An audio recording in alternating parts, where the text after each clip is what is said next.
How about Chad Frost as a wrestler? What do you think of Chad Oh, Frost what these the days? fuck, man? So, Sean Waltman gives me a text. He goes, "You watch Young Rock?" I said, "Yeah, I watch it here and there. You know." I said, "It's on my DVR." He said, "Did you watch this last episode?" I said, "No." He said, "You got to watch Chad Frost." So, on the left is Chad Frost. Okay. Now, Chad Frost. So kid tells me to Google Chad Frost, and Chad Frost turns out to be Shawn Michaels, and I guess Character of Chad Frost is the show actually Shawn Michaels, right? and I guess that like in the episode, like The Rock thinks that Hunter's burying him, and so he goes in, and I guess like Gewurz, and I remember this a lot of times being around Gewurz. Like Gewurz is one of those guys, man, that he just has the ability. I don't know if he's like the Predator, where he can like go into that camouflage shit and just like be in the room and you don't see him. But I guess he was in the room for this, and Shawn Michaels went in and buried fucking Dwayne. And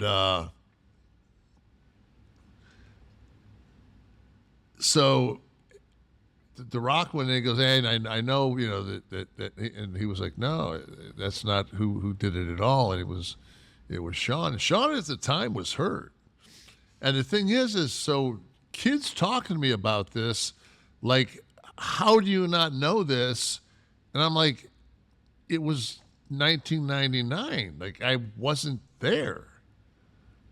Like, it's hard to imagine that the Kliq was separated for so much of this, you know, turmoil and shit that we caused. I don't know anything. I don't know the reference. I don't know. So then I said that I text Sean back and I said, "Why wouldn't Dwayne just bury him?" Not that I want, you know, Dwayne to bury Sean. You know, Why go through the trouble of the Chad Frost? And then I go like, "Oh my God!" It's like that's like a double. If it's just Sean, then it's like, okay, well, obviously they didn't get along, and then Sean gets the rub for being on the show. This way, Chad Frost is the fucking cat. You got to look it up, and they fucking spell it out for you, and then it's like a double fucking jab. You don't even give him the mention. No, it's a double jab from Dwayne, and I just thought like, wow, I don't know if the fucking Kliq would have any heat if Sean wasn't in it. I mean, yeah, how much fucking shit? He had a ton of fucking heat. Yeah. You know, just like a lot of it deservedly so, just from an attitude perspective, right? He was a cocky fucker. Everything that made Sean work in the ring was like there are guys in this business that, and I think like I think Punk is one of them. Like Punk kind of has that where he kind of rubs people the wrong way a little bit, and he's just not he's not a guy that's going to walk in. Like I think Rob Van Dam might look at fucking him and say, "Dude, you're fucking up my zen."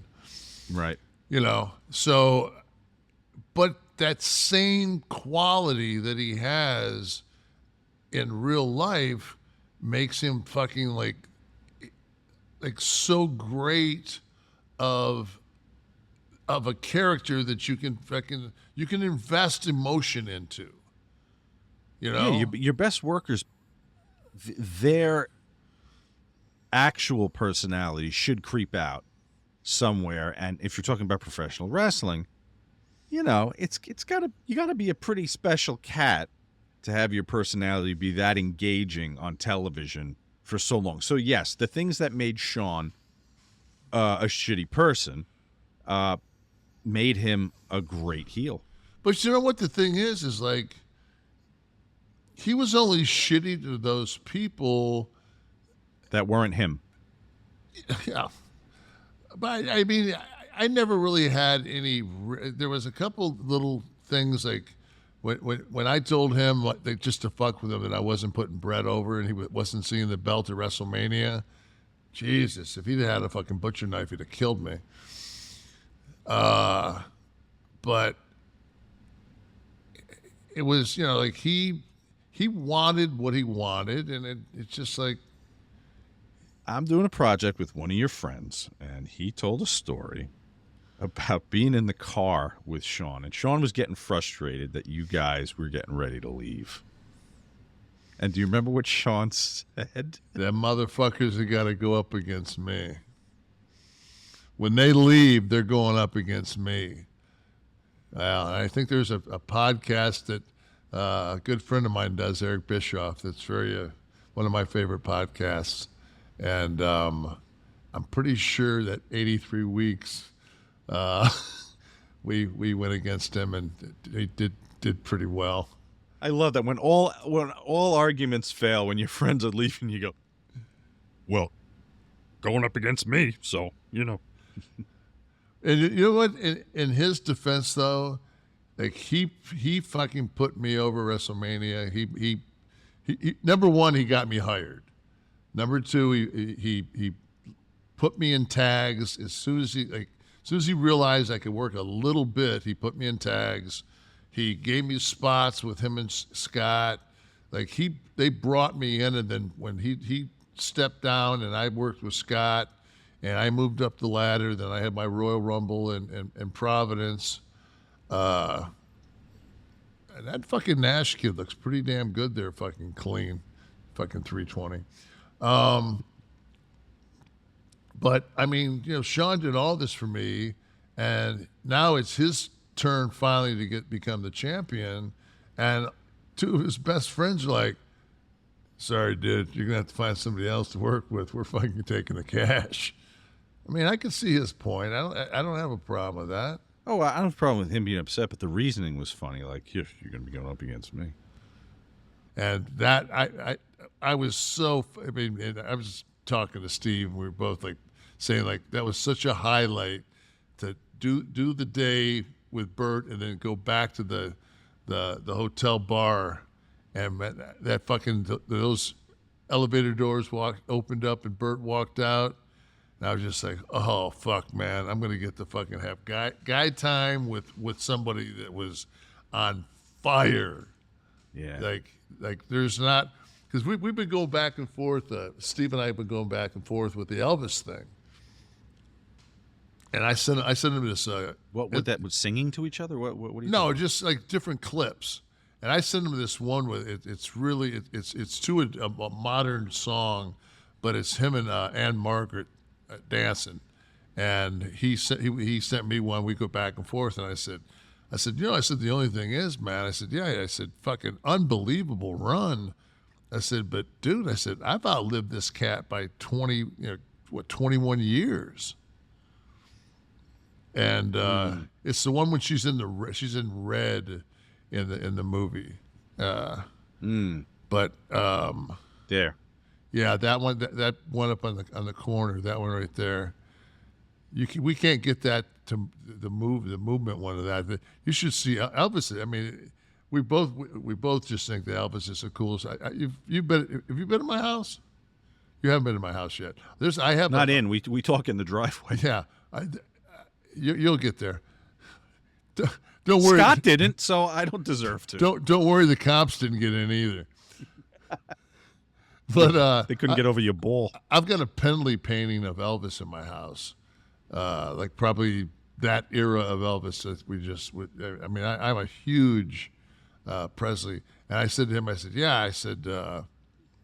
yeah, but I outlived him by 21 years, like, and Steve's response was, look at this motherfucker, come on. That's Ann Margaret too. I mean, it ain't some like run of the mill, fucking get it, Elvis. And he said, yeah. He said, but you got to realize, Elvis was doing caveman drugs. And I was like, he was doing some shit, some garbage. But that was the whole thing when Conan and I were traveling at one time, like St. Angelo and shit. Happy birthday, Conan. I'm sorry I missed it, but happy birthday. And we both said at the same time, Raquel Welch, and we went, number 2, and we both went, Anne Margaret. And we were just like, no, get out of here. Like, Anne Margaret too? I'm like, yeah, Anne Margaret also, man. Like, there was just something about Anne Margaret. And for sure. You know what I mean? Like, she was, and I saw a thing, I actually put it on Twitter, but Meltzer had put this thing up, and it was a test shot of Raquel Welch, and she was Mary Ann. Like they casted her as Mary Ann From Gilligan's Island? and there's the photo. It's on my Twitter. I know it's somewhere on my Twitter. I don't know, but just see if you can find the picture of Raquel Welch as Mary Ann, like when they were looking to cast her. And I'm thinking, could you imagine like Tina Louise and Raquel Welch? Like then it would have been that's the only way I would ever have went with Mary Ann. There we go. God, Wow, but very much a different vibe then. Yeah, she's fuckable. Yeah, She's so fuckable. I mean, doesn't have that innocent pigtail girl quality. I don't want that on an island. Right, but the two characters, you'd have to contrast Ginger and Marion. Just look at the hips, the thighs. That's the way just the shorts. such a perfect. And she had that American That Indian is visual in her, man. blue chew right there. Yeah, she had that fucking just that American Indian in her, that fucking high cheekbones, and oh God, I just really think that's as beautiful a woman that's ever been on this planet. Mm-hmm. Aged so well too. Probably with minimal. Well, who knows? I was gonna say Who minimal cares? Surgery, but who knows? Here's one for you.